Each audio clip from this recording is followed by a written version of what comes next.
उठा उठा दिवाळी आली, मोती स्नानाची वेळ झाली. नवीन म्हण आहे, उठा उठा दिवाळी आली, खोट्या केसेसची वेळ झाली, आरोपांची वेळ झाली, अनेक वेगवेगळ्या केसेसची वेळ झाली.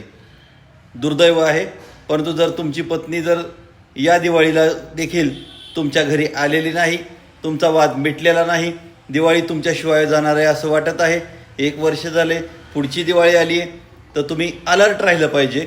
कारण दिवाळीमध्ये आपल्या घरी सगळ्यांच्या घरी पै पाहुणे येत असतात आणि तुमची शांत बसलेल्या पत्नीला पण म्हणतात, नवरा तिकडं ऐश करतोय, दिवाळी करतोय आणि तू काय इथं करते, चल मी तुझ्या वकिलांकडं, माझ्या परिचितीतल्या वकिलांकडे घेऊन जातो.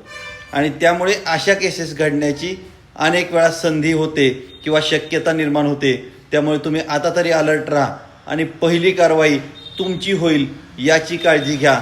ज्याची पहिली कारवाई त्याला संधी अधिक. लक्षात